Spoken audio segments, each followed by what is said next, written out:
हाँ जी sir. Mic देख रही काम कर रहा।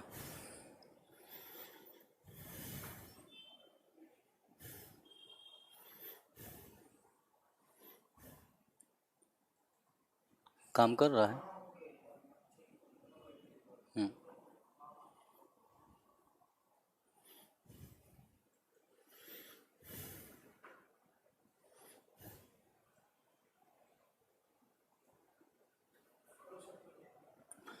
चलिए, good evening all of you. जल्दी से कमेंट बॉक्स पे आ जाइए, मैं लाइव आ चुका हूँ। गुड इवनिंग सोहेल जी, मनीष जी, गुड इवनिंग। चलिए जल्दी जल्दी लाइव आ जाइए और कमेंट बॉक्स में आकर के कमेंट करिए, फिर हम कल से आगे चलते हैं। ठीक है, कल तक की क्लास में हमने जो बात की थी वहाँ तक में आप लोगों को कोई डाउट, मुझे उम्मीद है कि शायद कोई डाउट नहीं होगा। ठीक है, और मुझे लगता है कि मैं आप लोगों को समझा पाने में सफल हुआ हूँगा। चलिए, हम कल कहाँ बात कर रहे थे? कल हम बात कर रहे थे मध्य प्रदेश को लेकर के और मध्य प्रदेश की सामान्य जानकारियों के विषय में बात कर रहे थे। और मध्य प्रदेश को हम सामान्य रूप से देख रहे थे कि मध्य प्रदेश में कितने ज़िले हैं, किसकी लोकेशन कहाँ पर है, कौन से ज़िले मध्य प्रदेश के बॉर्डर को टच करते हैं और कौन से ज़िले मध्य प्रदेश के बॉर्डर को टच नहीं करते हैं। इतनी बातें हमारी कल हो चुकी थी। हमने कहाँ की ओर देखा था? राजस्थान की ओर देखा था, उत्तर प्रदेश की ओर देखा था, छत्तीसगढ़ की ओर देखा था, नीचे महाराष्ट्र की ओर, और साउथ वेस्ट में हमने बात की थी किसकी ओर? तब हम वहाँ पर गुजरात की बात कर रहे थे। यहाँ तक की बातें हमारी कल कंप्लीट हो चुकी थी और कल से अब हम आज आगे चलेंगे और हमारा जो नया टॉपिक होगा उसका नाम है फिजियोग्राफिक रीजन ऑफ एमपी। मतलब मध्य प्रदेश के, आप इसे भू आकृतिक प्रदेश के नाम से जान सकते हैं या इसी को आप क्या कहते हैं, मध्य प्रदेश के प्राकृतिक विभाग। इतनी बातें हम कल तक कर चुके थे और कल हम यहाँ पर देख रहे थे। हम आगे बात करते हैं और आ जाते हैं आगे बात करते हुए कहाँ पर? तो अब हम देखेंगे आज मध्य प्रदेश के प्राकृतिक विभाग को, या इसी को आप फिजियोग्राफिक रीजन ऑफ एमपी कहते हैं। तो हम कहेंगे इसको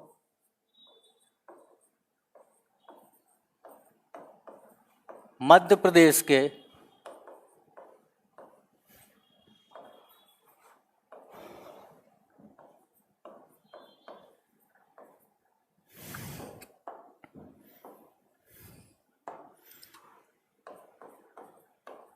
भू आकृतिक प्रदेश, या इसी को आप प्राकृतिक प्रदेश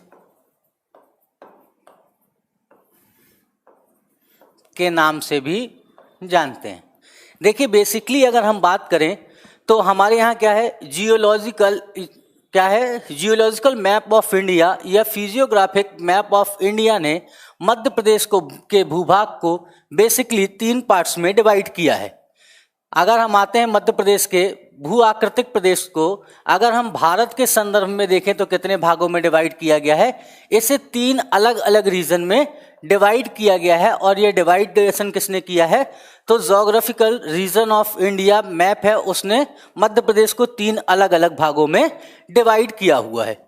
अब देखिए, इन 3 अलग अलग भागों में अगर हम आकर के बात करते हैं तो सबसे पहला रीजन आता है हमारे पास, और इस रीजन को हम क्या कहते हैं? तब आप कहोगे ये रीजन कहलाता है आपका सेंट्रल हाईलैंड या केंद्रीय उच्च भूमि। सेंट्रल हाईलैंड, या इसी को हम कहते हैं केंद्रीय उच्च भूमि।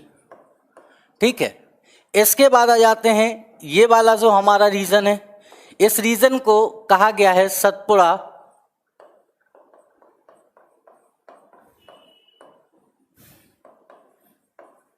मैकाल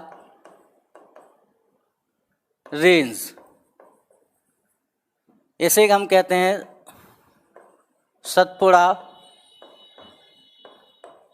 मैकाल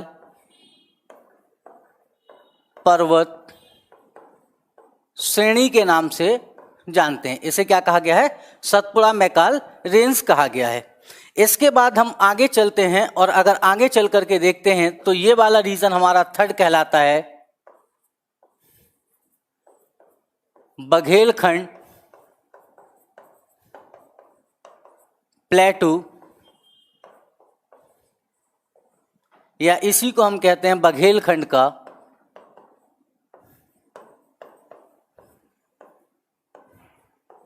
पठार। ये तीन अलग अलग रीजन में हमने क्या किया है, इसे डिवाइड करके रखा हुआ है। अब देखिए क्या किया गया, इस सेंट्रल हाईलैंड को अध्ययन की सुविधा से, किसके स्टडी में हमारे लिए क्या हो जाए, आसानी हो जाए, और अध्ययन की सुविधा को ध्यान रखते हुए क्या किया गया, मध्य प्रदेश सरकार द्वारा, या हम कहेंगे मध्य प्रदेश ज्योग्राफिकल रीजन्स का जो डिवीजन किया गया, उसके आधार पर इसे हमने क्या कर दिया, 5 अलग अलग भागों में इसे डिवाइड कर दिया गया। ये डिवाइडेशन किसके द्वारा किया गया है, मध्य प्रदेश द्वारा किया गया है। और मध्य प्रदेश के हम भू आकृतिक क्षेत्रों को 5 अलग अलग क्षेत्रों के नाम से जानते हैं। जैसे सबसे पहले को क्या कह दिया, इस वाले को कह दिया मध्य उच्च भूमि, या इसी को हम कहते हैं मध्य उच्च भूमि, या इसको आप कहते हो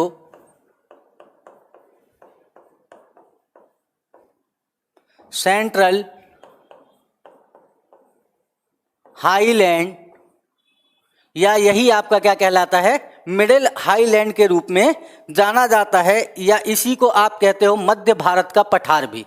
ये जो सेंट्रल हाईलैंड का एरिया है, इसे क्या कहा जाता है, मध्य उच्च भूमि का भाग माना जाता है। और मध्य उच्च भूमि का भाग माना जाता है, या इसी को आप क्या कह देते हो, इसी को अगर हम मध्य प्रदेश के ज्योग्राफी के हिसाब से बात करें तो इस रीजन को कह दिया जाता है मध्य, ठीक है, इसे क्या कह दिया जाता है, मध्य भारत का पठार,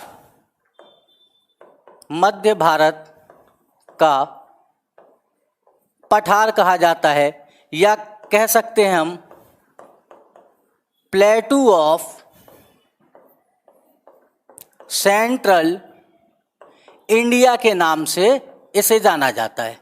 दूसरा क्या किया हमने, दूसरा इसी सेंट्रल हाईलैंड को हमने एक और अलग पार्ट में तोड़ दिया, और उसे हमने कहा मालवा प्लेटू के नाम से जाना, ठीक है, या इसी को आप कहते हो मालवा का पठार, मालवा का पठार नाम से भी आप इसे जानते हो। अब देखो इसके बाद क्या किया गया, इसके बाद इसका एक और डिवाइडेशन किया गया, और उस डिवाइडेशन को कहा गया रीवा पन्ना का पठार, रीवा पन्ना प्लेटू, या रीवा पन्ना का पठार, रीवा पन्ना का पठार। इसके बाद क्या किया, इसके बाद जो आप बुंदेलखंड वाला रीजन देखते हैं, उस बुंदेलखंड वाले रीजन को कहा गया बुंदेलखंड प्लेटू, या बुंदेलखंड का पठार।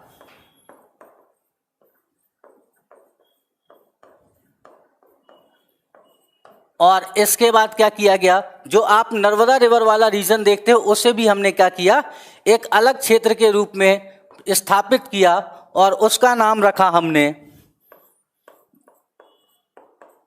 नर्मदा सोन वैली, नर्मदा सोन घाटी के रूप में हमने क्या कर दिया, स्थापित कर दिया। यहां तक बातें क्लियर है।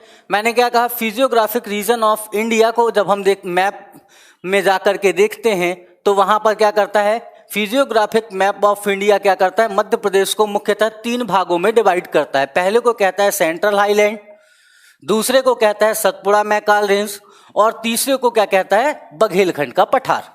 हमने क्या किया, हमने जो है सेंट्रल हाईलैंड को अध्ययन की सुविधा के आधार पर अलग अलग पार्टों में डिवाइड कर दिया, और पहले को हमने क्या कहा, मध्य भारत का पठार। ये वाला जो एरिया है आपका क्या कहलाया, मध्य भारत का पठार। इसके बाद क्या कहलाया, मालवा का प्लेटू। इसके बाद आ जाते हैं, हमने किस में उसको डिवाइड किया, तब रीवा पन्ना के प्लेटू में इसको क्या कर दिया, डिवाइड कर दिया। उसके बाद क्या बचा हमारे पास, बुंदेलखंड का प्लेटू या बुंदेलखंड का पठार। इसके बाद क्या आ गया, नर्मदा सोन वैली आ गई, नर्मदा सोन घाटी। तो अगर आपसे कोई पूछता है मध्य प्रदेश को कितने प्राकृतिक भागों में बांटा गया है, तो आपका आंसर क्या होगा कि मध्य प्रदेश को 7 प्राकृतिक भागों में बांटा गया है। अब देखिए इसको आकर के हम किस में देखते हैं, मैप में आ जाते हैं और मैप में बात करते हैं कि ये जो अभी हम बातें कर रहे थे ये एक्चुअल में हमको दिखाई कहाँ देता है। क्योंकि जब तक हम क्या करेंगे, मैप से नहीं समझेंगे चीजें, हमको चीजों को समझने में आसानी नहीं होगी।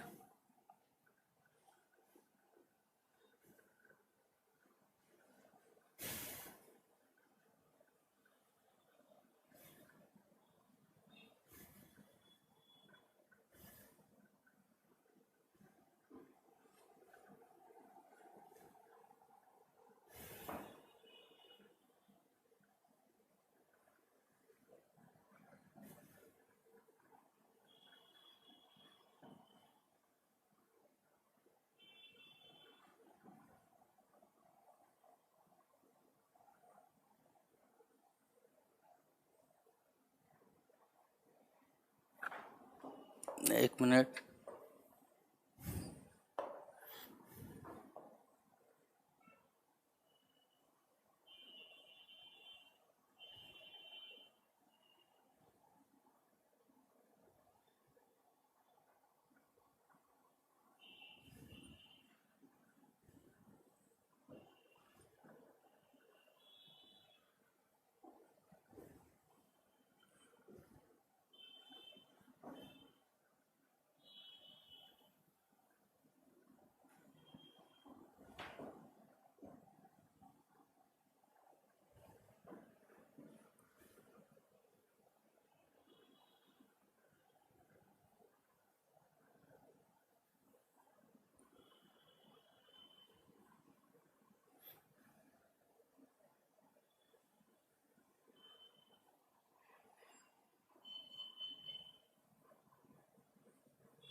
ये क्या है आपका मध्य प्रदेश हो गया। अब चलिए हम मैप में आकर के देखते हैं कि मध्य प्रदेश के क्षेत्र को अलग अलग कहाँ कहाँ से बांटा गया है।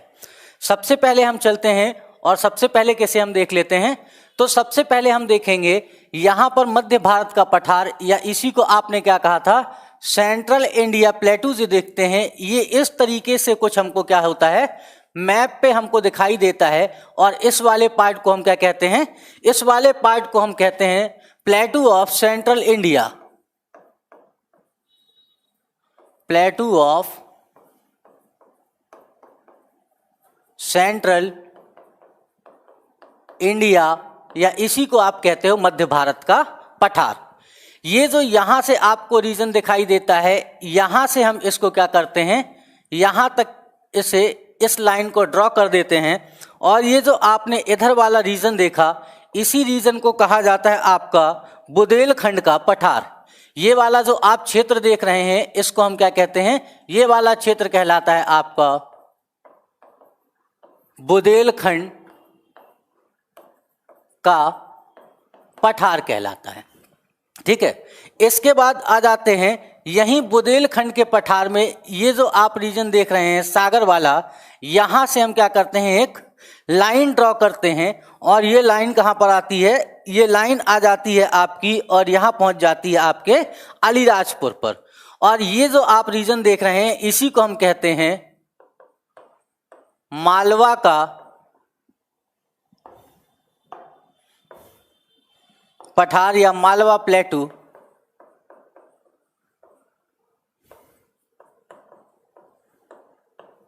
मालवा का पठार कहा जाता है इस क्षेत्र को।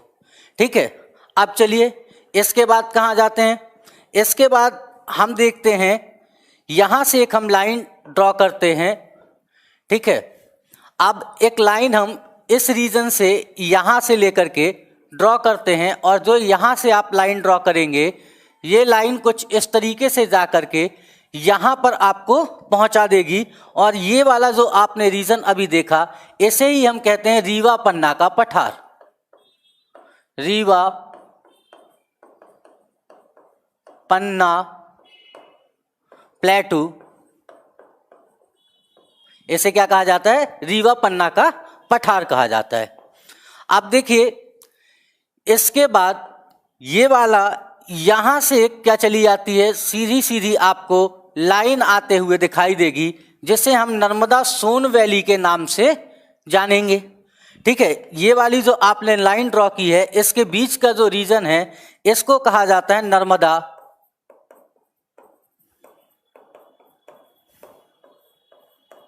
सोन वैली।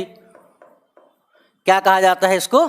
नर्मदा सोन वैली के नाम से जाना जाता है। अब देखिए नर्मदा सोन वैली के जो इस तरफ वाला रीजन है, ये वाला, ये क्या करेगा आपको यहां से इस तरीके से कुछ, सॉरी एक मिनट, ये नर्मदा सोन वैली के इस तरफ का जो रीजन है, इस वाले रीजन को हम कहते हैं बघेलखंड का पठार। ये क्या कहलाता है आपका? बघेलखंड का पठार कहलाता है। इसको हम क्या कहते हैं? बघेलखंड का पठार कहते हैं। और ये पूरा का पूरा रीजन आपको बघेलखंड के पठार के रूप में दिखाई देगा। इसके नीचे का ये जो वाला रीजन हमारा छूट गया, इसी को हम कहते हैं सतपुरा, मैकाल रेंज। इसी को क्या कहा जाता है? सतपुड़ा मैकाल रेंज के नाम से जाना जाता है, या इसी को हम कहते हैं सतपुड़ा मैकाल श्रेणी। तो यहां पर आपको क्या दिखाई देगी? सतपुड़ा मैकाल की श्रेणी दिखाई देगी। और दूसरी तरफ आपको क्या दिखाई दे रही थी? तो दूसरी तरफ यहां पर आपको बघेलखंड का प्लेटू दिखाई दे रहा था। ये क्या है? मध्य प्रदेश के जो प्राकृतिक विभाजन किया गया है, उस विभाजन के आधार पर अगर हम जाते हैं तो ये जो आपको चीजें दिखाई दे रही हैं, मतलब ये जो ऊपर का भाग है, इसे हम कहते हैं मध्य भारत का पठार या प्लेटू ऑफ सेंट्रल इंडिया। इसके बाद ये जो नीचे वाला रीजन है, इसे क्या कहते हैं? मालवा का पठार। ये जो रीजन है इसे हम क्या कहते हैं? बुंदेलखंड का पठार। ये वाला रीजन हमारा क्या कहलाता है? रीवा पन्ना का प्लेटू कहलाता है। और ये वाला क्षेत्र क्या कहलाता है? बघेलखंड का पठार कहलाता है। जबकि इस वाले क्षेत्र को हम क्या कहते हैं? नर्मदा सोन वैली के नाम से जानते हैं, नर्मदा और सोन नदी की घाटी के नाम से जानते हैं। और इस क्षेत्र को हम कहते हैं सतपुड़ा मैकाल रेंज या सतपुड़ा मैकाल पर्वत क्षेत्र जो है ये कहलाता है। और इस तरीके से हम मध्य प्रदेश का क्या करते हैं? मध्य प्रदेश को हम 7 प्राकृतिक प्रदेशों में विभाजित करते हैं। ठीक है, मध्य प्रदेश क्या है? विभाजित है। कितने में? 7 प्राकृतिक प्रदेशों में आप कहेंगे ये विभाजित है।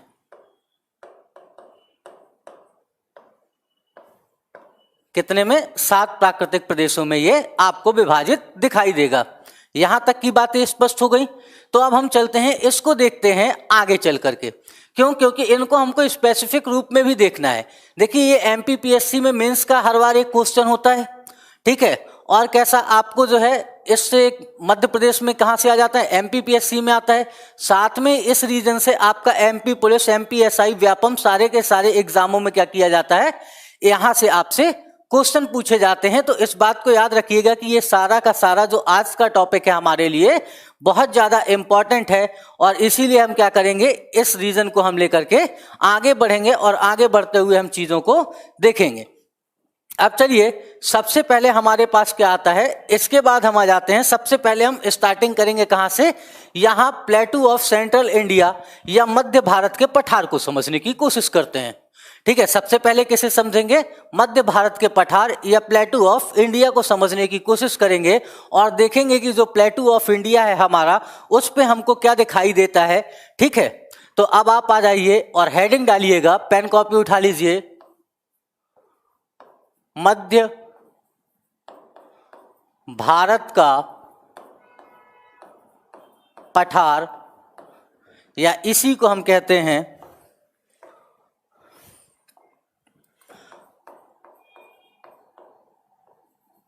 प्लेटू ऑफ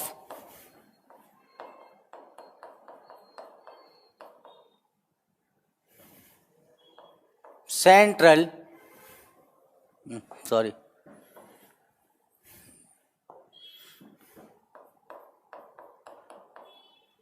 इंडिया मध्य भारत का पठार। अब देखिए, जब मध्य भारत के पठार को लेकर के हम बात करेंगे तो सबसे पहले हमको क्या मालूम होना चाहिए? सबसे पहले तो हमको मालूम होना चाहिए कि जो ये मध्य भारत का पठार है ये मध्य प्रदेश का कितना एरिया कवर करता है। तो ये जो है मध्य प्रदेश के टोटल एरिया का आपको यहां पर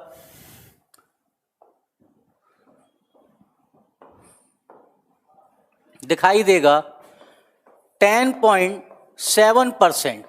ठीक है, कितना एरिया कवर करता है? तो पूरे के पूरे मध्य प्रदेश के 10.7% एरिया ऑफ एमपी, मतलब मध्य प्रदेश के कुल भूभाग का या क्षेत्रफल का किसके? मध्य प्रदेश के। तो मध्य प्रदेश के कुल क्षेत्रफल के 7% भाग पर इसका क्या है? विस्तार है। ये मध्य प्रदेश के 7% क्षेत्र को क्या करेगा? कवर करता है आपका मध्य भारत का पठार। अब देखिए, मध्य भारत के पठार पे आते हैं तो एक बार वापस आप इस मैप को देखिए। ठीक है, इस मैप में मैंने यहां पर आपको कल कुछ डिस्ट्रिक्ट बताए थे, कल मैंने आपको यहां पर कुछ डिस्ट्रिक्ट दिखाए थे। तो अब आप मुझे बताइए कि मध्य भारत के पठार में कौन कौन से डिस्ट्रिक्ट हो सकते हैं। देखो, सबसे पहले यहां हमको क्या दिखेगा? भिंड दिखेगा। यहां क्या दिखाई देगा? मुरैना दिखाई देगा। बीच में क्या दिखेगा? ग्वालियर दिखेगा। ग्वालियर के बाद इस रीजन में हमको क्या दिखेगा? श्योपुर दिखेगा। यहां पर क्या दिखाई देगा? शिवपुरी दिखाई देगा। आधा रीजन किसका दिखाई देगा? यहां पर आपको क्या दिख रहा है? तो आधे क्षेत्र में यहां पर आपको अशोकनगर दिखाई देगा। जैसे ही उससे नीचे की ओर आते हैं इस क्षेत्र में आपको क्या दिखाई देता है? गुना दिखाई देगा। यहां आ जाएंगे तो हमको क्या दिखाई देगा? आधा मंदसौर और नीमच दिखाई देगा। तो इसका विस्तार मध्य प्रदेश के कितने जिलों में है? तो हम सबसे पहले क्या देखेंगे इसमें? विस्तार या कितने डिस्ट्रिक्ट में इसका विस्तार है। डिस्ट्रिक्ट या क्या देखेंगे हम? जिला। कौन कौन से जिले इसके अंतर्गत आते हैं? तो देखिए, जब जिलों में जाते हैं तो सबसे पहले मैंने क्या कहा? यहां पर मैंने आपसे कहा इसका विस्तार भिंड में है। भिंड के बाद कहां पर है? मुरैना में है। मुरैना के बाद हमें क्या मिला? श्योपुर। श्योपुर के बाद हमको क्या मिलेगा? शिवपुरी। शिवपुरी के ऊपर वाला हमको जो क्षेत्र दिखाई दिया था उसे हमने क्या कहा था? ग्वालियर। ठीक है, अब चलिए ग्वालियर के आगे चलते हैं। ग्वालियर के आगे पहुंचे, हमको क्या मिल गया? अशोकनगर। ठीक है, ये कहां पर है? अशोकनगर में। अशोकनगर से जैसे ही हम आगे चलते हैं हमको क्या मिलेगा? गुना। ठीक है, अशोकनगर के बाद इस तरफ अगर हम चलते हैं तो हमको क्या दिखाई देगा? गुना। गुना के बाद आ जाएंगे, हमको क्या मिल जाएगा? आधा क्षेत्र मंदसौर का। मंदसौर के ऊपर हमको क्या दिखाई देगा? नीमच। तो इसका कहां तक विस्तार हो गया? तो इसका विस्तार हो गया जिलों में अगर हम देखें तो भिंड, मुरैना, श्योपुर, शिवपुरी, ग्वालियर, अशोकनगर, गुना, मंदसौर और नीमच में आपको क्या दिखाई देगा? इसका विस्तार दिखाई देगा मध्य भारत के पठार का। आपको मध्य भारत का पठार यहां पर दिखाई देगा। इसका क्या कोई और नाम है? तो हम इसको देखिए, इसका एक अन्य नाम और है या अदर नेम क्या है इसका? अदर नेम या अन्य नाम। तो हम इसको चंबल का उपाद्र क्षेत्र भी कहते हैं। क्या कहलाता है? चंबल उपाद्र प्रदेश या चंबल उपाद्र क्षेत्र कहलाता है। ठीक है, इसके अन्य नाम में आते हैं तो चंबल का उपाद्र क्षेत्र के नाम से जाना जाता है। अब देखिए, जब हम इस सेंट्रल हाईलैंड को देख रहे थे, मध्य भारत के पठार को देख रहे थे, तो मध्य भारत के पठार को देखते समय हमें क्या मालूम होना चाहिए? मान लेते हैं ये लोकेशन हमारी क्या हो गई? इसको हमने कह दिया ये हमारा मध्य भारत का पठार है। ये आपका हो गया मध्य भारत का पठार हो गया। अब भाई इसकी हमको लोकेशन मालूम होनी चाहिए। कैसी? कि इसके वेस्ट में क्या है, इसके साउथ में क्या है, इसके ईस्ट में क्या है और इसके नॉर्थ में क्या है। तो जब हम इसके नॉर्थ की तरफ चलते हैं तो इसके नॉर्थ की तरफ हमको क्या मिलेगा? यहां पर हमको मिलता है यमुना नदी का मैदान मिलता है। यमुना का मैदान दिखाई देगा। ठीक है, क्योंकि यहाँ पर कहाँ पहुँच जाएंगे, यूपी में पहुँच जाएंगे तो यमुना नदी का मैदान दिखाई देगा। इस तरफ आपको क्या दिखाई दे रहा है, तो मैप में देखिए यहाँ पर आपको दिख रहा होगा बुंदेलखंड का पठार। क्या दिख रहा है आपको, तो यहाँ आप लिख दोगे बुंदेलखंड का पठार, बुंदेलखंड प्लेटू। क्या दिखाई देगा आपको, बुंदेलखंड का प्लेटू। नीचे की ओर क्या दिखाई देगा आपको, इसके साउथ की तरफ मालवा प्लेटू, मालवा प्लेटू दिखाई देगा इस तरफ। और मालवा प्लेटू के जैसे ही इस तरफ हम देखते हैं, इस तरफ हमको क्या दिखाई देता है, तो राजस्थान हाईलैंड दिखता है। ठीक है, क्या दिखाई देगा, राजस्थान, राजस्थान उच्च भूमि दिखाई देती है। क्या दिखाई देगी हमको, राजस्थान उच्च भूमि दिखाई दे जाएगी। यहां तक की बातें क्लियर हो गई कि मैंने क्या कहा, मध्य भारत का प्लेटू या सेंट्रल इंडिया का प्लेटू क्या करता है, मध्य प्रदेश के टोटल 10.7% एरिया ऑफ एमपी को कवर करता है। जिसमें क्या है, इसमें इसका जो है मध्य प्रदेश के निम्नलिखित जिलों में क्या है, विस्तार है। मतलब भिंड, मुरैना, श्योपुर, शिवपुरी, ग्वालियर, अशोकनगर, गुना, मंदसौर और नीमच में इसका विस्तार है। इसके साथ क्या इसका कोई अन्य नाम है, तो इसे हम किस नाम से जानते हैं, इसे हम चंबल का उपाद्र प्रदेश भी कहते हैं। ये मान लेते हैं हमारा क्या है, मध्य भारत का प्लेटू है, या इसे हम कहेंगे प्लेटू of central India. प्लेटू of central India की लोकेशन कहाँ पर है, इसके पूर्व पश्चिम में क्या अवस्थित है, तो हम कहेंगे कि प्लेटू ऑफ सेंट्रल इंडिया के ईस्ट की तरफ जाते हैं तो हमको क्या मिलता है, बुंदेलखंड का प्लेटू मिलता है। जबकि हम इसके नॉर्थ की तरफ जाते हैं तो हमको क्या दिखाई देगा, यमुना नदी का मैदान दिखाई देगा। वहीं जब हम इसके वेस्ट की तरफ आते हैं तो हमें राजस्थान हाईलैंड अर्थात राजस्थान उच्च भूमि दिखाई देगी। जबकि इसके साउथ की तरफ हमको क्या दिखाई देता है, मालवा का प्लेटू दिखाई देता है। ठीक है, तो ये क्या कहलाया आपका, चंबल उपाद्र प्रदेश कहला गया। ठीक है, तो ये आपको क्या दिखाई देगा, आपको चंबल उपाद्र प्रदेश दिखाई देगा, और इसी को हम क्या कहते हैं, चंबल उपाद्र प्रदेश के नाम से जानते हैं। चंबल का उपाद्र प्रदेश, ओके, इंग्लिश में क्या बोलेंगे, ठीक है, ये क्या कहलाएगा आपका, चंबल ट्राई रीजन कहलाता है। ठीक है, या इसे आप कह सकते हो चंबल टेम्परेट जोन। ठीक है, चंबल टेम्परेट रीजन कह सकते हो या जोन कह सकते हो। ठीक है, उपाद्र का मतलब क्या होता है, टेम्परेट। अच्छा, नोट्स नहीं मिले क्या आप लोगों को भी, डन हो गया है, टेक्निकल साहब कह रहे हैं कि अपलोड कर दिया गया है, आप लोग बिल्कुल चिंता मत करें, अब भी वो कर ही रहे हैं, साथ में लगे हुए हैं। मुझे नहीं मालूम था, मुझे ये था कि नोट्स मिल गया होगा, अपलोड हो गया होगा। चलिए अभी मिल जाएगा, बैठ करके सामने ही वो अपलोड कर रहे हैं। उन्होंने मुझे इशारा किया है कि सर पीडीएफ अपलोड हो रही है, बच्चों को आप बता दीजिए, तो मैं आपको बता देता हूं। ठीक है,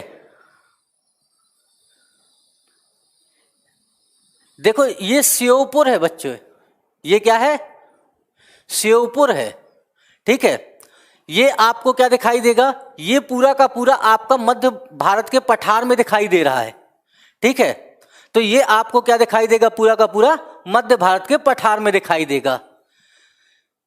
देखिए नोट्स मिल जाएंगे, मैंने कह दिया आपको, आज ही मिल जाएगा, मैंने कल भी कहा था। ठीक है, हाँ, इंग्लिश और हिंदी दोनों बाइलैंग्वेज ही उसमें आपको दिखाई देगा, बिल्कुल। ठीक है, चलिए अब हम चलते हैं, आगे की तरफ बढ़ते हैं, और आगे की तरफ बढ़ते हुए हम क्या करते हैं, इसको देखते हैं। अब क्या देखेंगे इस पे, अब देखो जैसे ही, हाँ भाई सेंट्रल देर बहुत सारे हैं। ठीक है,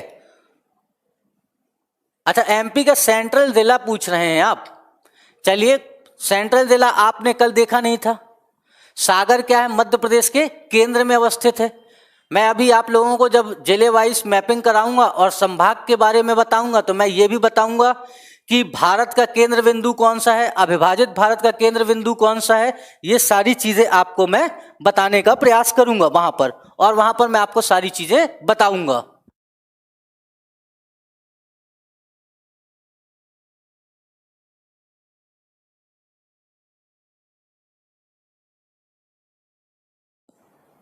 चलिए भाई, अभी जहां तक मैं नहीं पहुंचा हूं वहां बिल्कुल मत पूछो, ठीक है। आज पक्का सेंड हो जाएगा। प्रगति जी बिल्कुल, राजेश जी नमस्कार।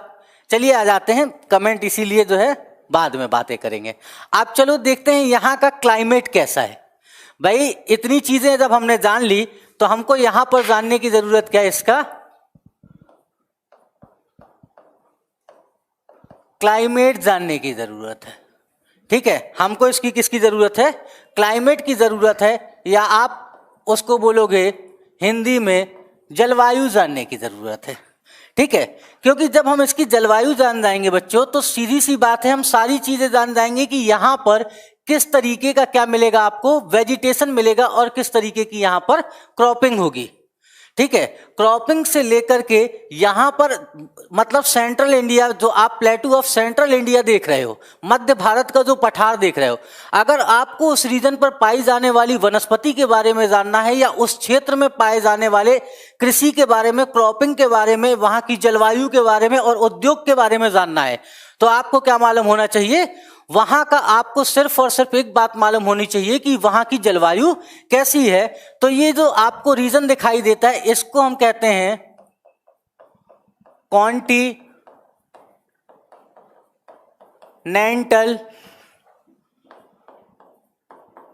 टाइप ऑफ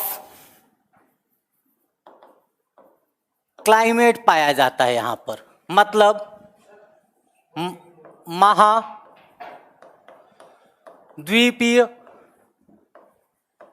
प्रकार की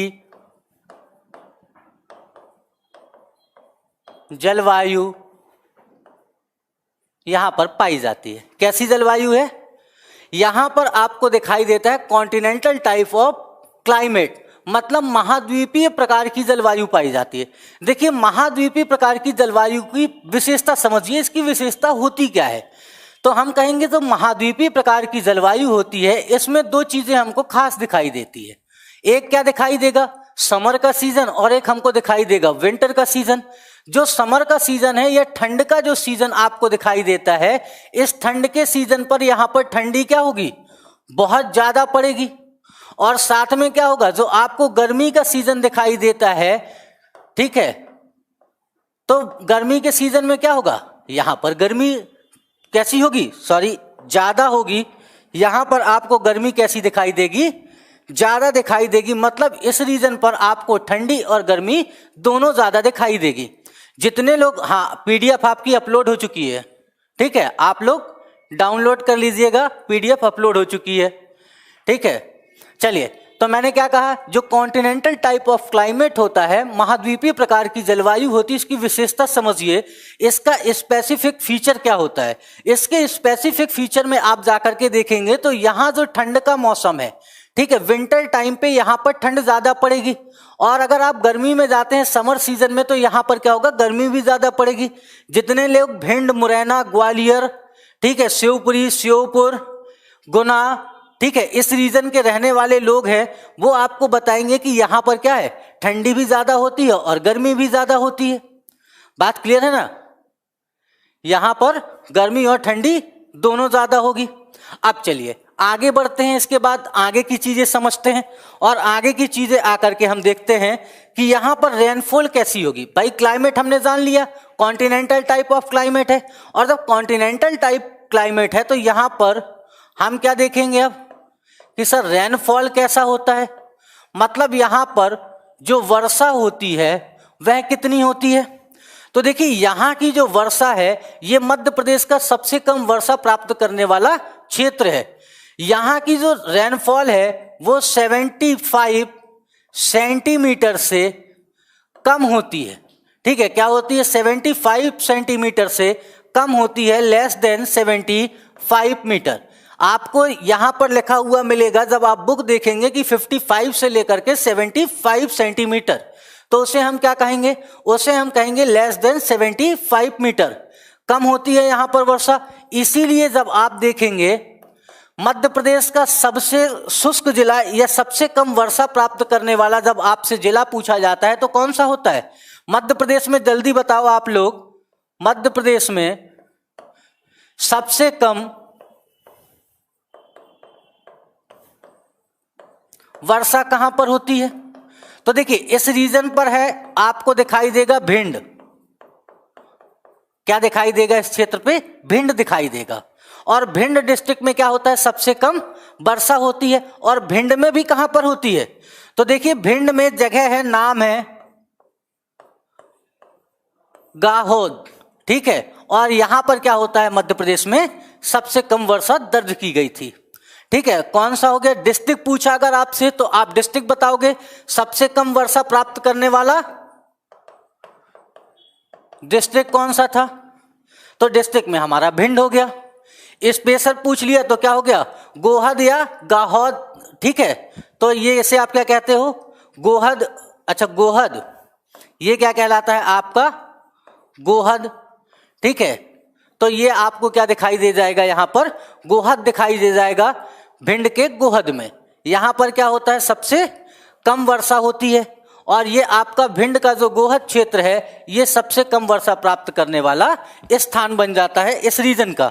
अब देखिए जब हमने यहां पर रेनफॉल देख ली, रेनफॉल कैसी है?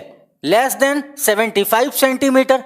अब जब अच्छा गोहद है, चलिए कोई बात नहीं, उसे क्या कर दीजिए आप लोग, गोहद, मैंने गाहौद गलत लिख दिया मतलब, चलिए ये क्या हो गया आपका? गोहद हो गया। और गोहद में क्या होता है? भिंड में सबसे कम वर्षा होती है।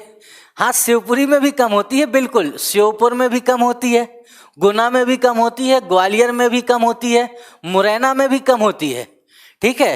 बिल्कुल राजेश जी, नोट्स बनाने पे ध्यान दीजिए, कॉपी पेन उठा लीजिए, साथ साथ चलते हैं। और थैंक यू आपका। चलिए आ जाते हैं अब इस रीजन पर। जब रेनफॉल कम है तो यहाँ पर सॉइल कैसी पाई जाएगी, या हम कहेंगे मृदा कैसी दिखाई देगी बच्चों यहाँ पर? तो देखिए जब हम यहाँ पर मृदा को लेकर के बात करते हैं तो यहाँ पर हमको दिखती है एलुवियल सॉइल, या इसी को हम कहते हैं हिंदी में जलोढ़ मृदा। क्या कहलाता है आपका? यहां पर जो मृदा पाई जाएगी उसे हम जलोढ़ मृदा कहते हैं। रीजन क्या है? देखो बच्चों इस क्षेत्र पर आपको दिखाई देगी चंबल, और चंबल नदी जो है आपको कैसी दिखाई देगी? चंबल और उसकी सहायक नदियां दिखाई देंगी। चंबल और उसकी सहायक नदियों ने क्या किया? यहाँ पर सॉइल इरोजन किया, और सॉइल इरोजन करके कहीं ना कहीं वो सेडिमेंट्स ले जाकर के डिपॉजिट करेंगे। तो उन्होंने क्या किया? इस रीजन पर अपना सॉइल डिपोजिशन किया, और उसको डिपॉजिट करने से हमको क्या मिली? यहाँ पर एलुवियल सॉइल मिल गई, ठीक है। कैसी मृदा मिलती है? जलोढ़ मृदा। तो इस रीजन पर आपको क्या दिखाई देगा?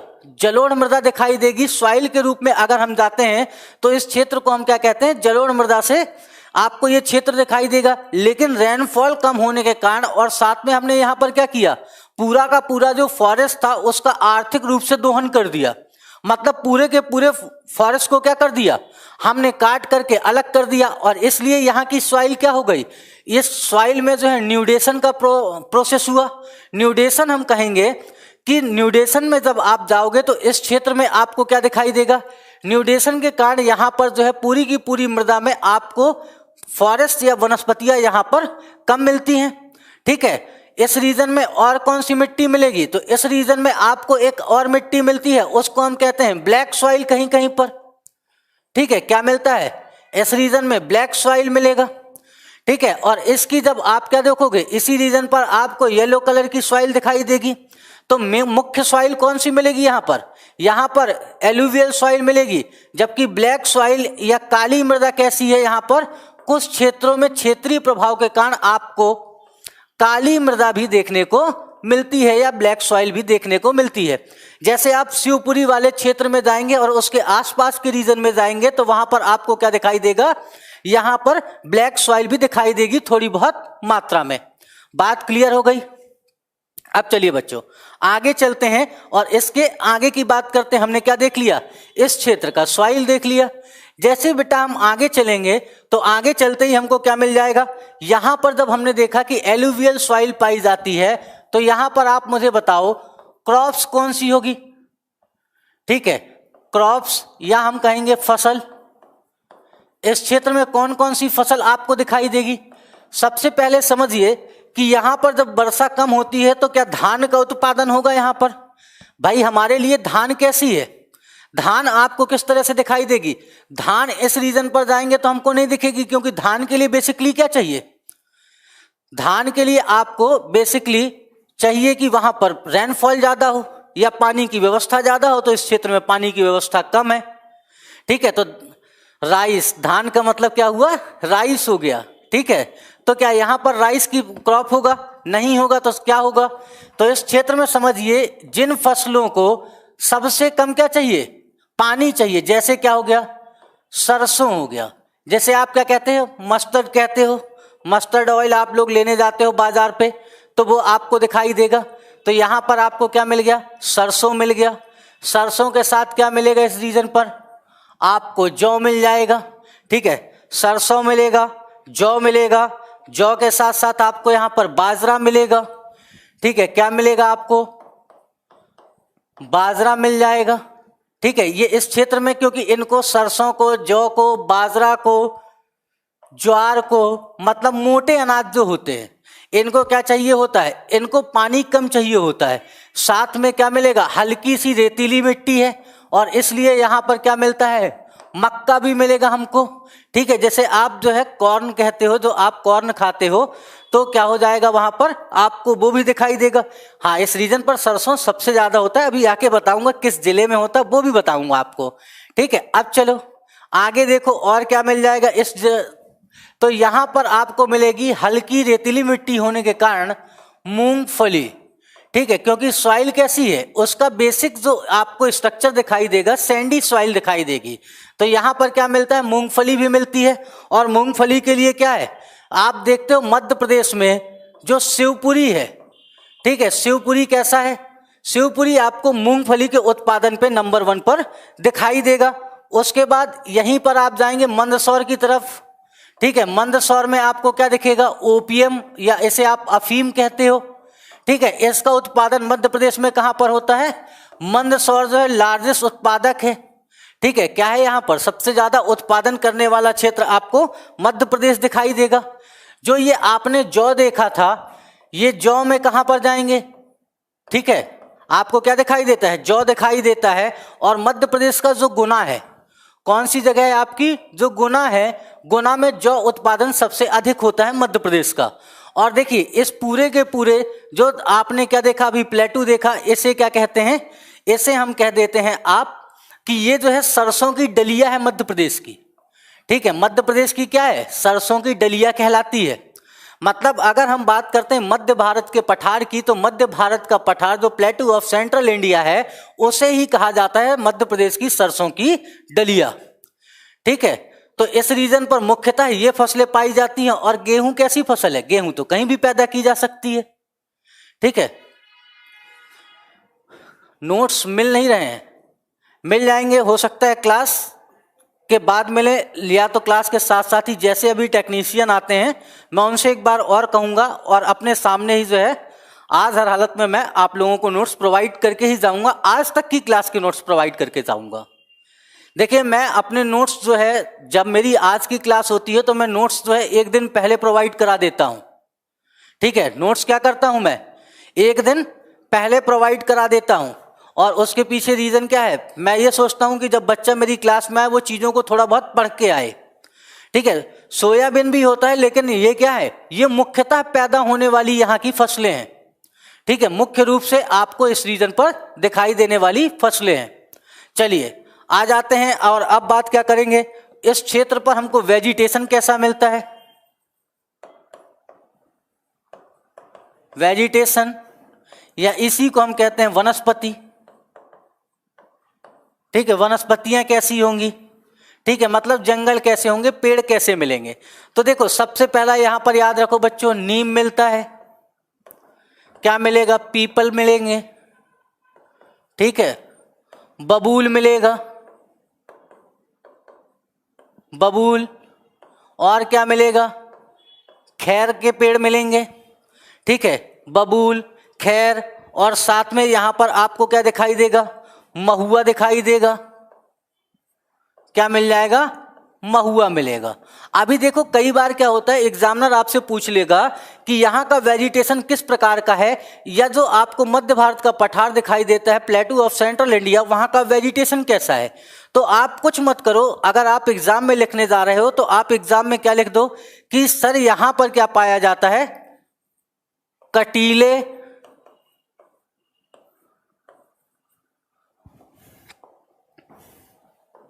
झाड़ीदार वन। कैसे? झाड़ीदार वन पाए जाते हैं। बस इतने में आपका आंसर पूरा हुआ।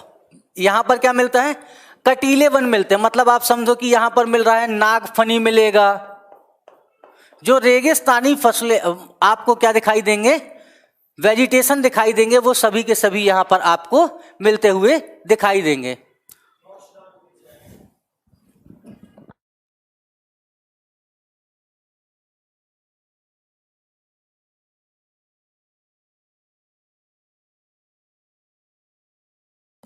चलिए, नोट्स हो चुके हैं आपके। जब आप क्लास बैक करके जाएंगे साइड में तो वहां पर आपको नोट्स दिखाई दे जाएंगे। ठीक है, हाँ, पीडीएफ आपका अपलोड हो चुका है। जब आप क्लास के बाद क्लास बैक करेंगे तो उस पर नोट्स का ऑप्शन आएगा और वहां पर आपको नोट्स दिखाई देने लगेंगे। ठीक है, अभी चलिए यहां पर आते हैं। मैंने कहा यहां पर कैसे कटीले झाड़ीदार वन मिलते हैं, मतलब नागफनी टाइप के पौधे भी यहां पर आपको दिखाई दे जाएंगे। इसके बाद बच्चों हम क्या देखेंगे इस क्षेत्र पर, इसके बाद हम आ जाते हैं कि यहां पर खनिज कौन सा मिलता है। क्या हो गया आपका, इस क्षेत्र में हम देखेंगे खनिज, या इसी को हम कहते हैं मिनरल्स। ठीक है, यहां पर कौन कौन से मिनरल्स आपको दिखाई देगा।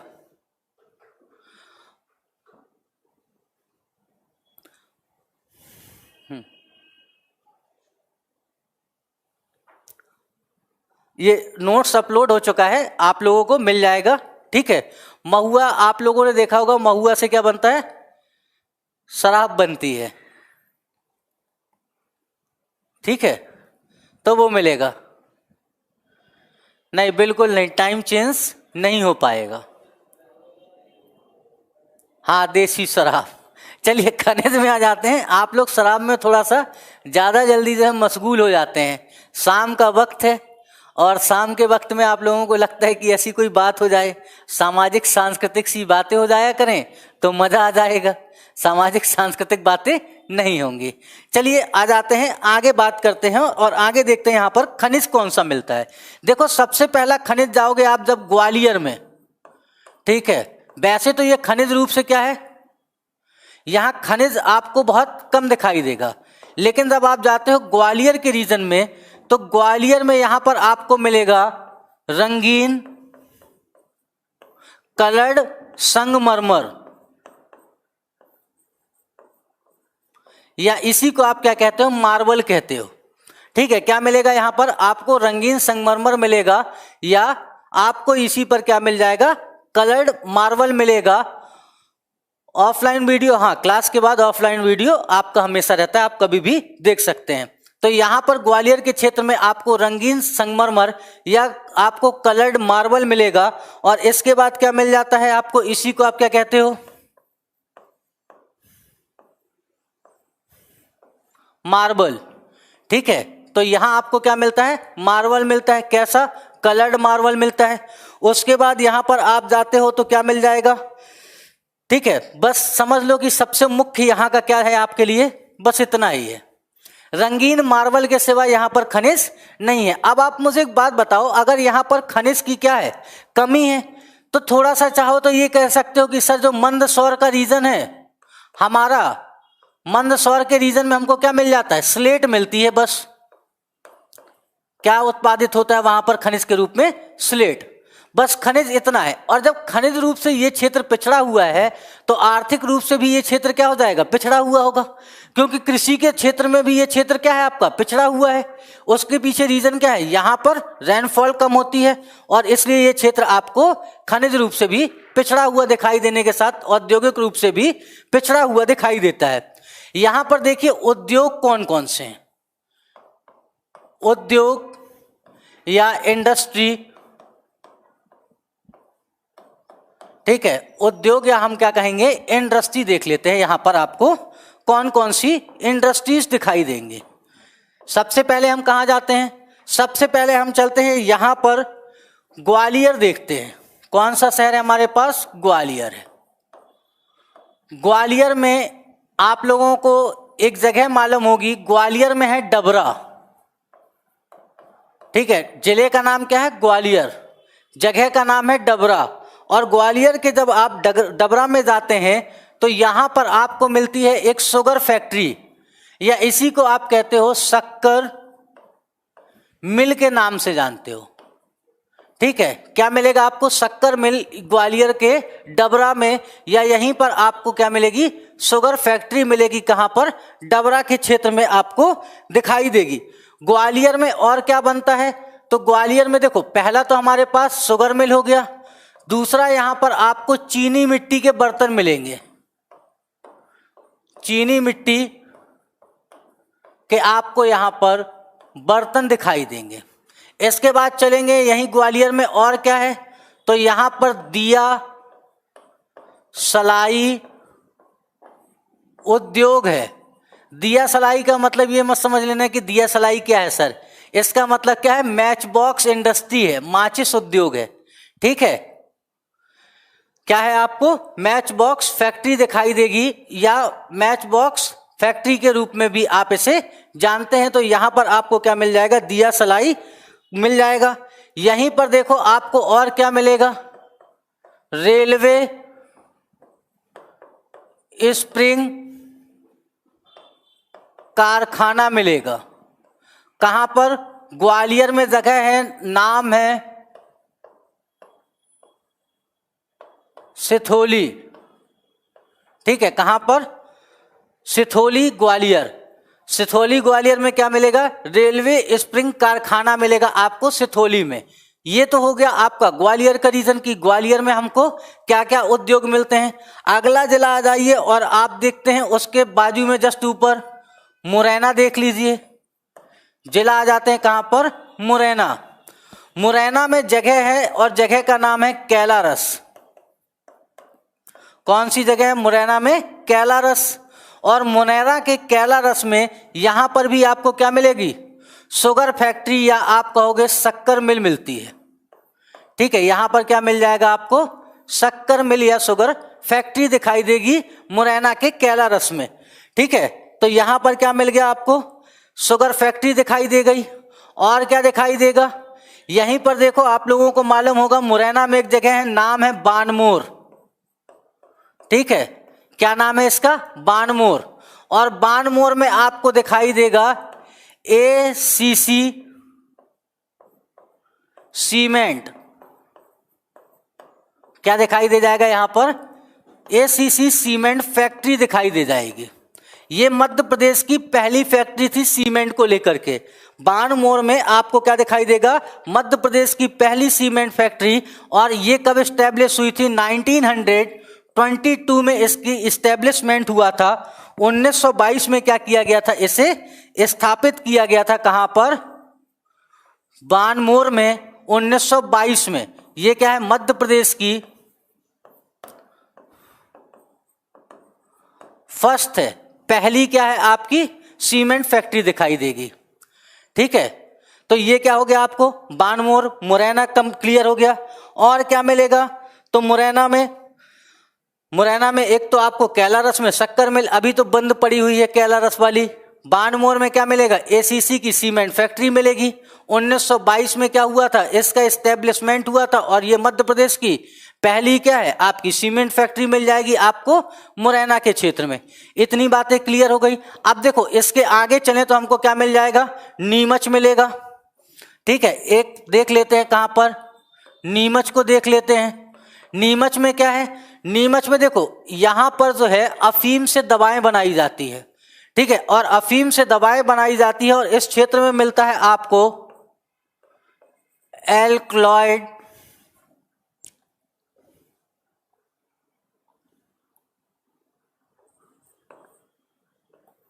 फैक्ट्री मिलेगी। ठीक है, क्या मिल जाएगी आपको, यहां पर एल्कलॉइड फैक्ट्री मिलती है। एल्कोहॉल फैक्ट्री में होता क्या है, तो यहां पर अफीम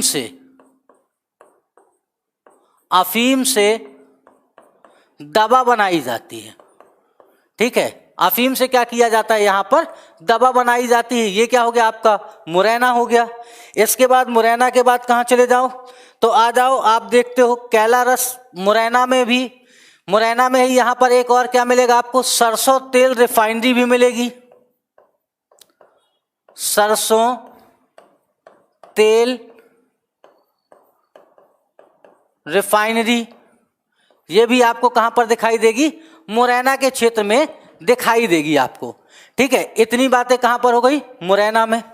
चलो अब आ जाओ, यहां पर मैं लिख देता हूं, दूसरी स्लाइड में बाद में चलते हैं। अब चलो आ जाते हैं हम कहां पर, भिंड। भिंड में हमको क्या क्या मिलता है, भिंड में ऐसा कुछ है जो हमारे लिए फेमस है। तो देखो, मध्य प्रदेश का दूसरा ड्राई पोर्ट है यहां पर, मतलब शुष्क बंदरगाह। क्या है यहां पर, मध्य प्रदेश का यहां पर आपको मिलेगा दूसरा शुष्क बंदरगाह। कहां पर बनाया गया है, भिंड में इसको बनाया गया है, शुष्क बंदरगाह को। ठीक है, इसके बाद देखो आप जाते हो कहां पर, शिवपुरी के क्षेत्र में। शिवपुरी में आपको क्या मिलता है, मैंने खैर का पेड़ बताया था, उससे बनाया जाता है कत्था, और यहां पर मिलेगा आपको कत्था उद्योग।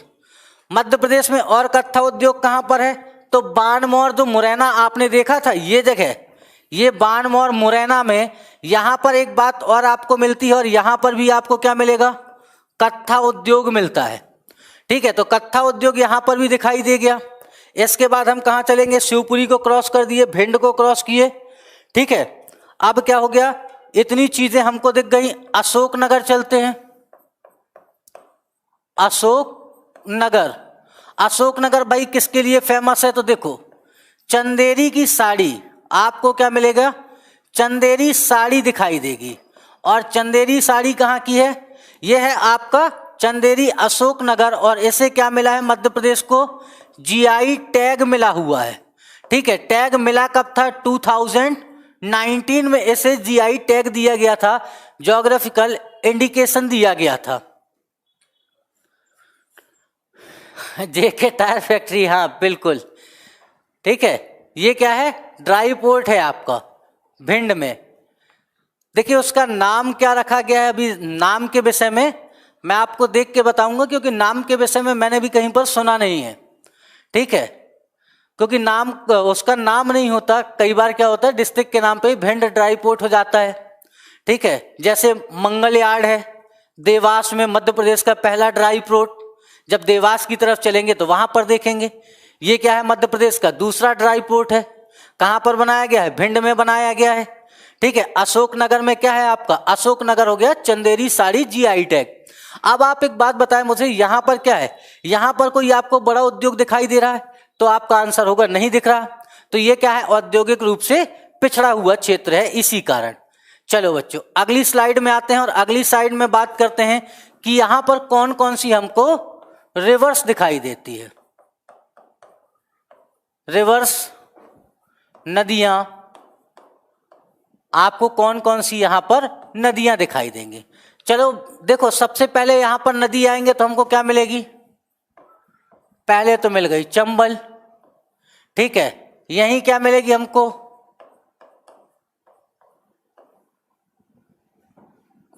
काली सिंध,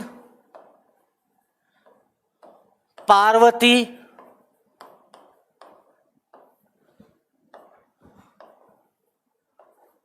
कुआरी और कुनो।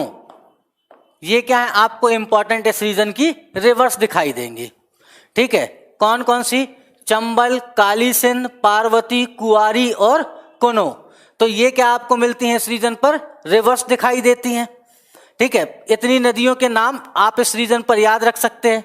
इसके बाद आ जाते हैं, हमको क्या देखना है, हमको देखना है कि इस रीजन पर क्या कोई ट्राइब्स मिलती है, क्या ट्राइब्स, या इसको हम कहते हैं जनजाति।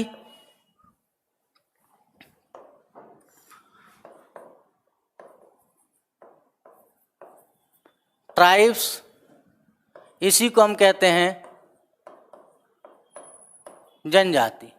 इस क्षेत्र में क्या कोई हमको ट्राइब्स मिलती हैं या जनजातियां मिलती हैं?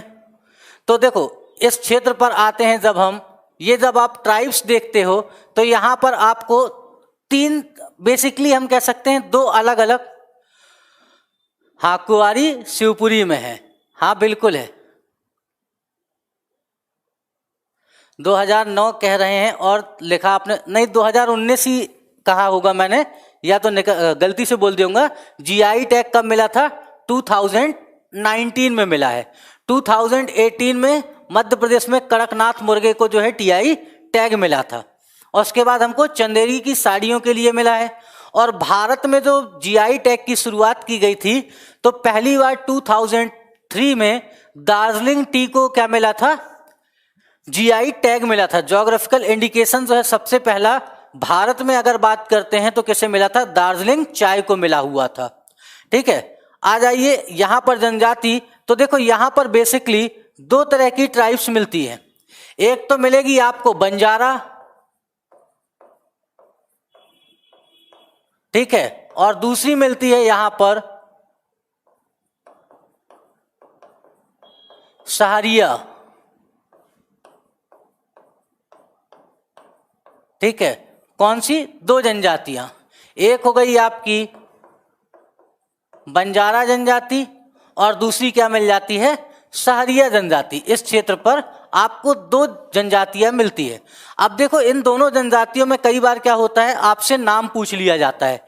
तो देखो जो बंजारा जनजाति आपको मालूम है घुमंतू है, इन पे क्या होगा? तो देखो तलवार डांस करेंगे। ठीक है, कौन कौन से डांस हैं इसके? इनके, अब हम इसका कल्चर देख रहे हैं। डांस में देखोगे तो इनके पास आपको मिलेगा तलवार, तलवार के साथ क्या मिल जाएगा? डंडा, तलवार के साथ डंडा, डंडा के साथ और क्या मिलेगा इनके पास? तलवार हो गया, डंडा हो गया, साथ में आप लोगों ने वैली डांस देखा हो अगर, ठीक है, शकीरा को जानते हो अगर आप लोग, तो वो क्या करती हैं? वैली डांस करती हैं। ठीक है, हाँ कड़कनाथ मुर्गा झाबुआ में है। अब देखो डांस कौन सा इनका? तलवार है, डंडा है और वैली है। इसके बाद आ जाओ इनका क्या है? सहरिया का, तो रागिनी। इनके डांस कौन कौन से हैं? तो ये करते हैं, एक तो रागिनी करते हैं। ठीक है, रागिनी के साथ साथ इनका फेमस डांस और कौन सा है? तो लहंगा, या क्या कहते हैं उसको, सॉरी क्या कहलाता है आपका? लहंगी और दुलदुल घोड़ी। लहंगा नहीं, लहंगी और दुलदुल घोड़ी, दुलदुल घोड़ी आपको क्या दिखाई देंगे? इनके डांस दिखाई देंगे। हाँ, बैली डांस कहाँ से आता है हमारे यहाँ? हमारे यहाँ बहुत पुरानी परंपरा चली आ रही बंजारा जनजाति में, और वो बैली डांस करती हैं। ठीक है, यहाँ पर क्या है? इन लोग करते हैं रागनी, लहंगी, दुलदुल घोड़ी डांस। ये आपको किसके अंदर दिखाई देगा? सहरिया जनजाति में आपको इतनी बातें दिखाई देंगी। यहां तक की बातें क्लियर हैं?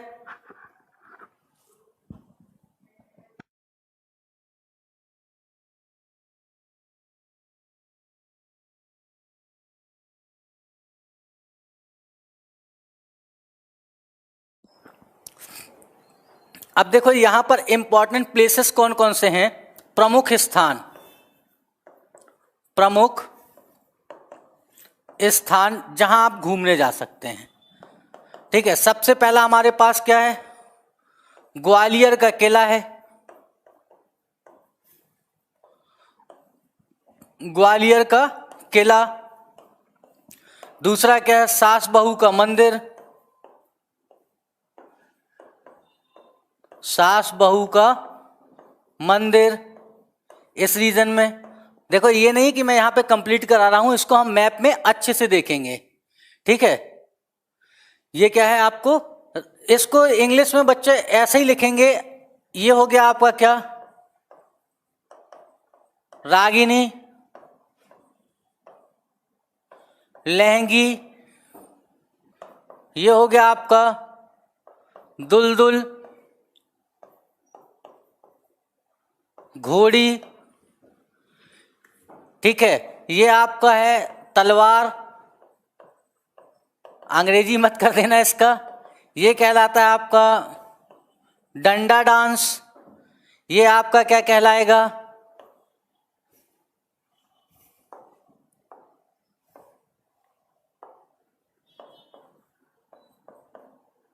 बेली डांस, ठीक है। तो ये क्या हो गए आपके, इनके सारे के सारे डांस हो गए। इस रीजन में हम घूमने जाते हैं, हमको क्या मिलेगा, सबसे पहले हम देख लेते हैं ग्वालियर का किला, उसके बाद सास बहू का मंदिर, इसके साथ साथ इस क्षेत्र में हम देखेंगे तेली का मंदिर, क्या दिखाई देगा हमको, तेली का मंदिर दिखाई देगा। जैसे ही हम तेली के मंदिर को देख लेते हैं, यहां पर हमको और क्या दिखाई देगा, तानसेन का मकबरा। ये कुछ इंपॉर्टेंट प्लेसेस हैं जिनको हम क्या कर सकते हैं, इस पूरे के पूरे रीजन में जा करके देख सकते हैं। एक बात और, यहां पर नोट डालिए और नोट डाल के आप लोग नोट डाउन करिए, ठीक है। और ये क्या है, मध्य प्रदेश का सबसे ज्यादा सॉइल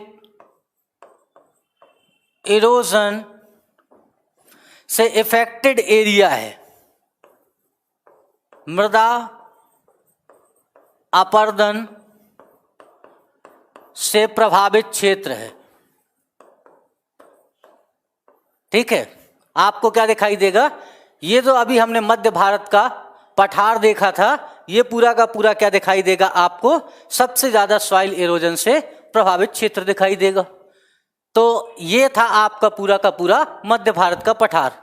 मैं समझूं कि आप लोग इतना समझ गए, ठीक है। देखिए जीआई टैग का मतलब होता है ज्योग्राफिकल इंडिकेशन। वो किसी भी क्षेत्र में, मान लीजिए एक ज्योग्राफिकल रीजन है, मान लेते हैं हमारा ज्योग्राफिकल रीजन कौन सा है, जैसे ये आप रहते हो कहाँ पर, ये हो गया आपका ग्वालियर।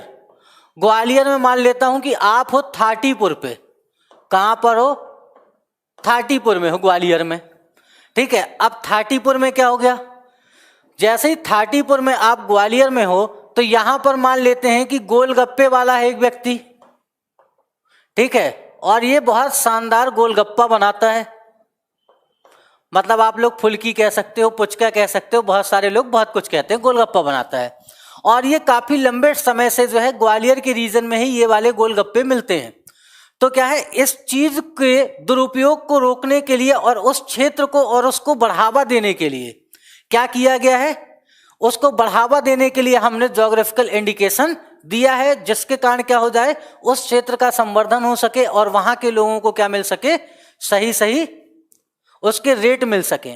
तो उसे क्या दिया जाता है आपका, उसे दे दिया गया, मान लेते हैं आपका जीआई टैग। गोलगप्पे के नाम से आप लोगों के मुंह में पानी तो नहीं आने लगा, भाई मेरी तो इच्छा हो गई, मैं तो जाके खाऊंगा अभी नीचे, ठीक है। तो चलिए हम कहां पर हो गए, ये गोलगप्पे की बात कर चुके, आपको बात क्लियर हो गई, जीआई टैग, ठीक है। चलिए जयदी, अब चलते हैं हम आगे और नेक्स्ट आ जाते हैं बच्चों। हमने कहां से बात चालू की थी, देखो पहले आते हैं, पहली स्लाइड आप देख लो, ये हमने क्या बांटा था, अलग अलग रीजन बांटा था, जिसमें मैंने पहला किसकी बात कर ली, आपका ये हो गया, फर्स्ट नंबर पर हमने बात कर दी प्लेटू ऑफ सेंट्रल इंडिया। अब बच्चों हम आ जाते हैं, दूसरी बात करते हैं, दूसरे नंबर पर किसे देखेंगे हम, मालवा का पठार देख लेते हैं। चलिए आ जाओ बच्चों, अगली बात करते हैं हम मालवा का प्लेटू। मालवा प्लेटू,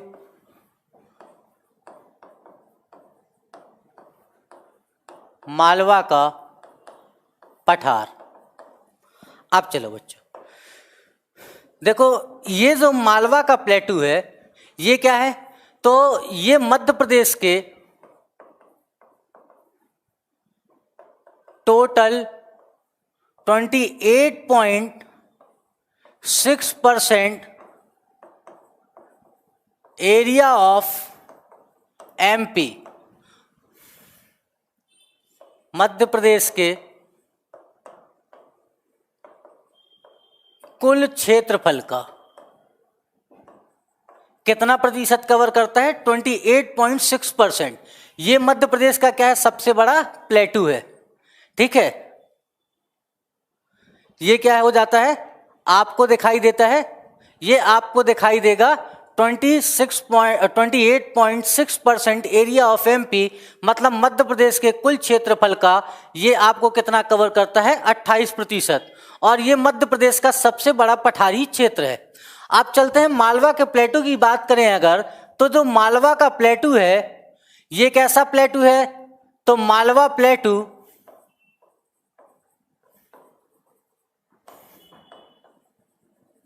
इज अ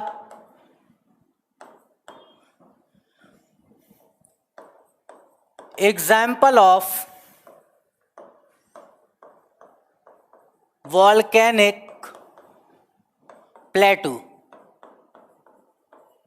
ये किसका उदाहरण है? तो मालवा का पठार आपका मालवा का पठार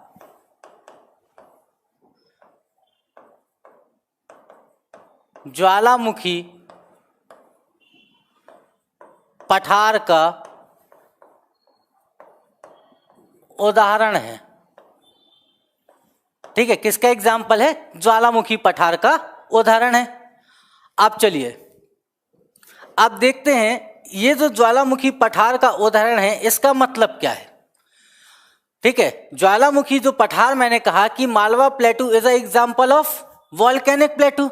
तो ये वॉल्केनिक प्लेटू एक्चुअल में है क्या या वॉल्केनो है क्या? देखो ये क्या हो गया हमारा, ये जो रीजन आप देखते हो इसे हम कहते हैं अर्थ सरफेस। समझ लीजिए ये क्या है हमारा, जहां पर हम रह रहे हैं ये क्या हो गया हमारा? अर्थ सरफेस हो गया। ठीक है, ये रीजन क्या हो गया? 0 से लेकर के आप 70 किलोमीटर अगर पृथ्वी के अंदर 100 किलोमीटर तक जाते हैं तो आपको क्या मिल गया? इसे हम कहते हैं, ये रीजन आपका कहलाया लिथो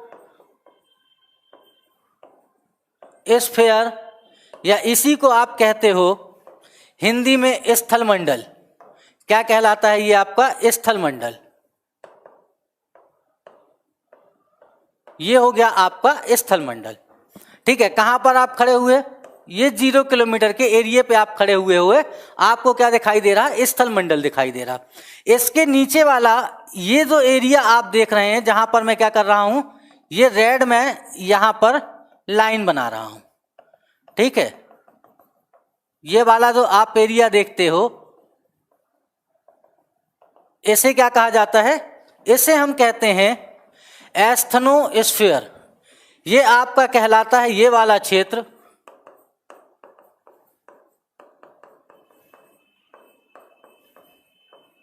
एस्थनोस्फीयर, या इसी को आप कहते हो दुर्बलता मंडल।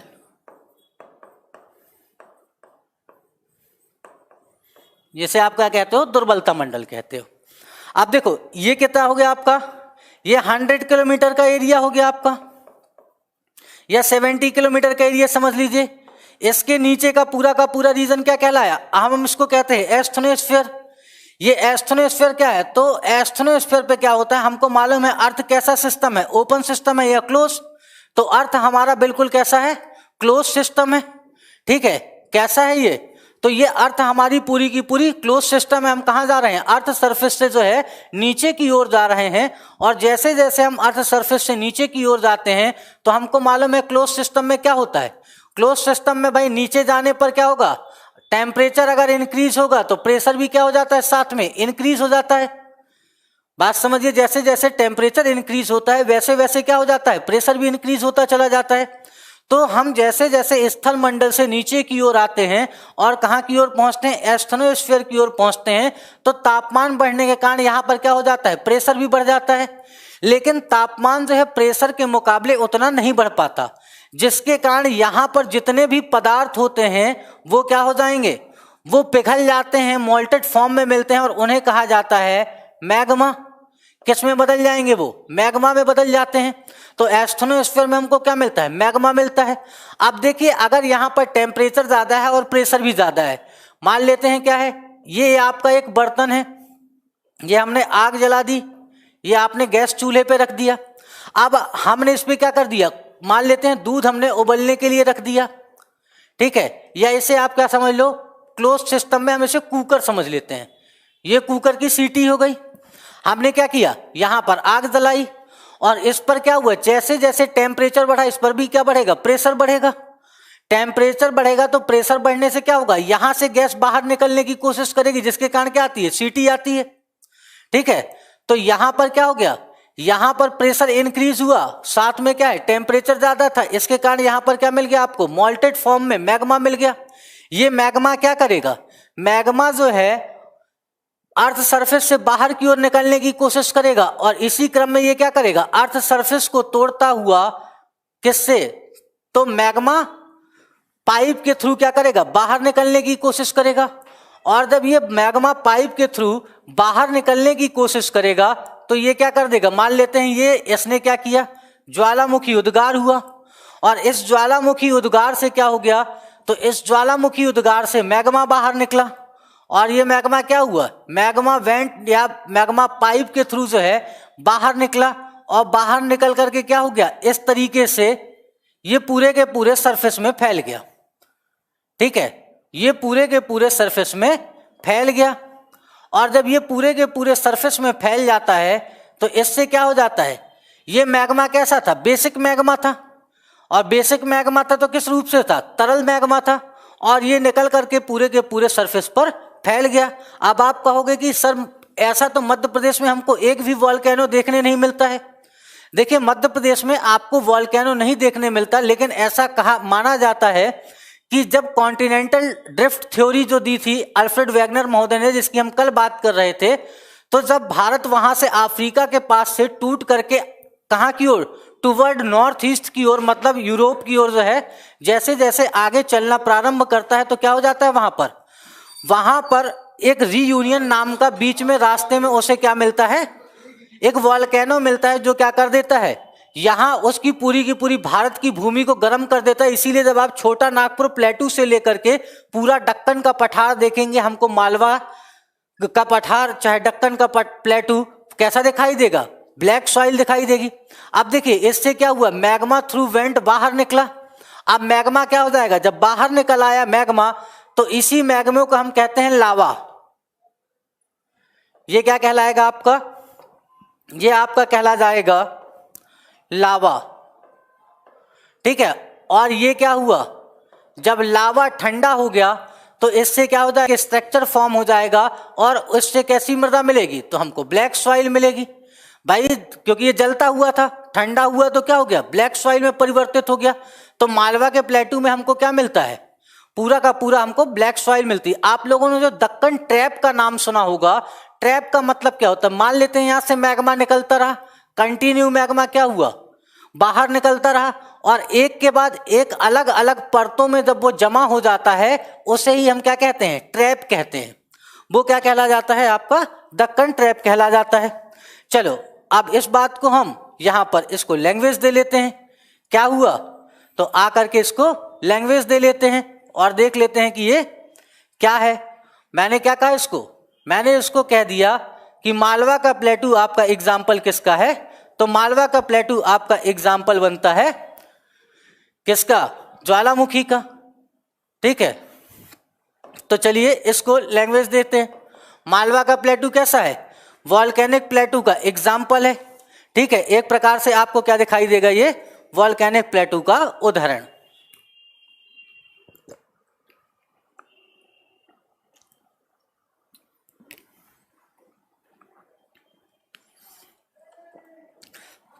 निर्माण कैसे हुआ है, फॉर्मेशन, या हम कहेंगे निर्माण, आप क्या कहोगे, बाय वॉल्केनिज्म,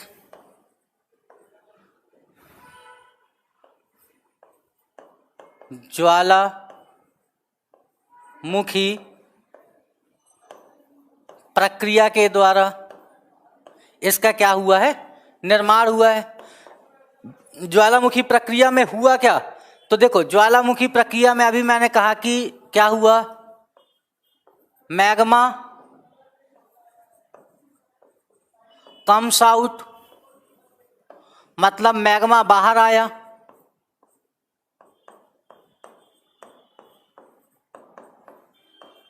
बाहर आना, मैग्मा आया बाहर। बाहर आने के बाद क्या हुआ मैग्मा में, तो देखो मैग्मे में हुई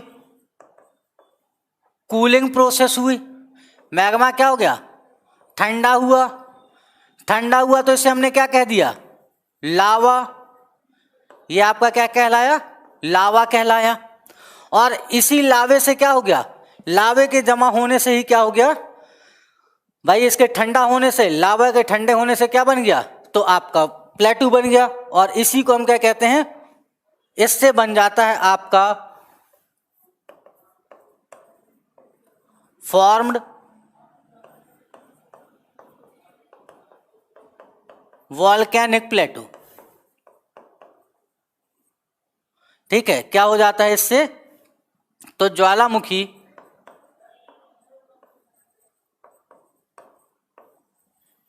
पठार का निर्माण हो गया। ठीक है, अब इसी ज्वालामुखी पठार का निर्माण हुआ।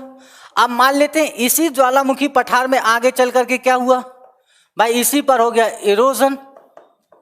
ठीक है, या इसका क्या हुआ, क्षरण हो गया भाई। लंबे टाइम पे क्या हो जाएगा, लंबे टाइम में इसका इरोजन हो जाएगा, क्षरण हो जाएगा।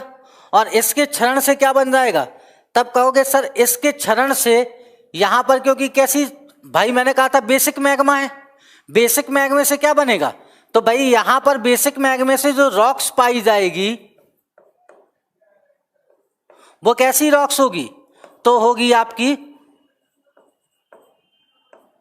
बासाल्टिक रॉक, या बसाल्ट रॉक कहते हैं इसे आप। इस क्षेत्र पर क्या पाया जाता है, बसाल्ट चट्टान। अब देखो बसाल्ट चट्टान में भी क्या हुआ, इरोजन हुआ। आप इसे समझिए कि यहां पर क्या हो गया, बसाल्ट चट्टान में इरोजन हुआ या क्षरण हुआ। इसके क्षरण से क्या बन जाएगा, तो बसाल्ट चट्टान में इरोजन के फलस्वरूप ही हमको क्या मिलता है, इस रीजन पर ब्लैक सॉइल मिलती है, या इसी को हम कहते हैं काली मृदा कहते हैं। इतनी बात क्लियर है बच्चों, जल्दी से बताओ कमेंट पे आके भाई, इससे क्या बन गया, ब्लैक सॉइल। इसी को आप क्या कहते हो, कॉटन सॉइल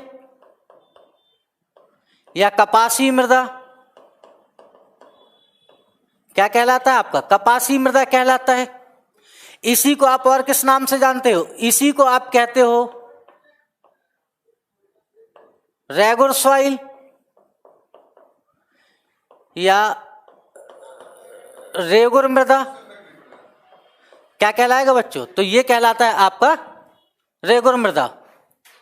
ठीक है, बताइए यहां तक की बातें क्लियर है, कमेंट बॉक्स पे आकर के जल्दी से बताएं कि इतनी बातें क्लियर हो गई या नहीं।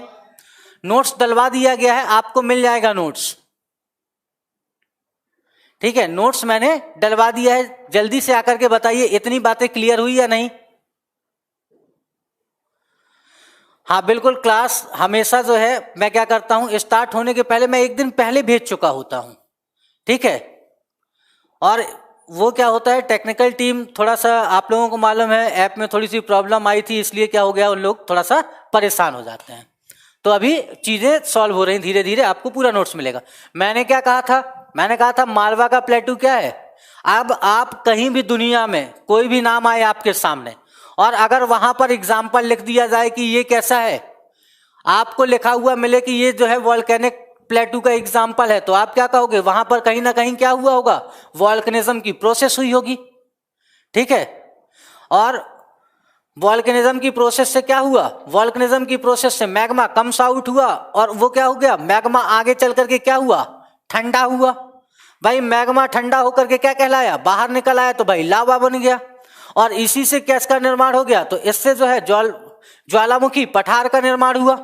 जहां पर भी ज्वालामुखी मिलेगा वहां पर रॉक कौन सी पाई जाएगी? बेसाल्टिक रॉक पाई जाएगी, बसाल्ट चट्टान पाई जाएगी। इसी बसाल्ट चट्टान पे आगे चल करके क्या हुआ? इरोजन हुआ या क्षरण हुआ, इससे क्या बन गया? ब्लैक सॉइल बन गई, जिसे हम कॉटन की उत्पादकता के कारण कॉटन सॉइल और रेगुलर सॉइल के नाम से भी जानते हैं। इतनी बातें हो गई आपको क्लियर। हाँ आशु जी, जीआई टैग क्या है? देखिए जीआई टैग क्या है? अंतरराष्ट्रीय स्तर पर व्यापार को बढ़ावा देने के लिए और किसी भी क्षेत्र के लिए क्या किया गया?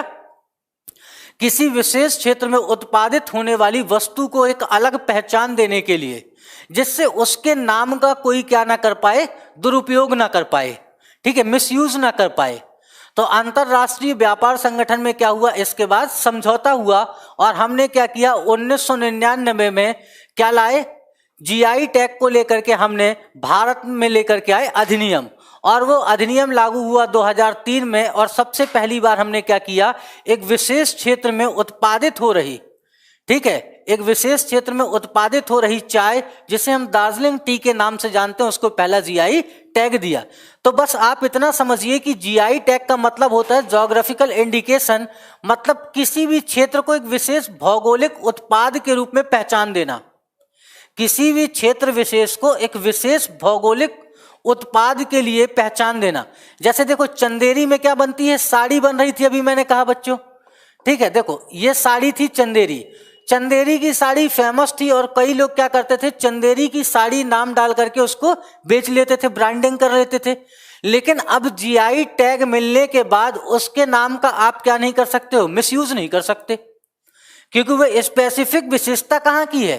तो वो स्पेसिफिक विशेषता आपको दिखाई देती है कहां पर? सिर्फ चंदेरी पर। इतनी बात क्लियर हुई कि किसी विशेष भौगोलिक क्षेत्र में, जैसे मैंने कहा कि मान लेते हैं कि ग्वालियर से हैं आप और ग्वालियर में थाटीपुर है।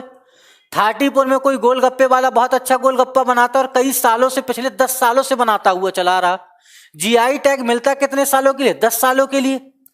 तो कई सालों से वो क्या करता चला रहा? वहां पर अच्छे गोलगप्पे बनाता है और उस क्षेत्र के बहुत सारे लोग वैसे ही गोलगप्पे बनाते हैं। हम क्या करते हैं? उसके लिए क्लेम करते हैं और गवर्नमेंट ऑफ इंडिया हमको क्या देती है? ज्योग्राफिकल इंडिकेशन देती है। इतनी बात क्लियर है?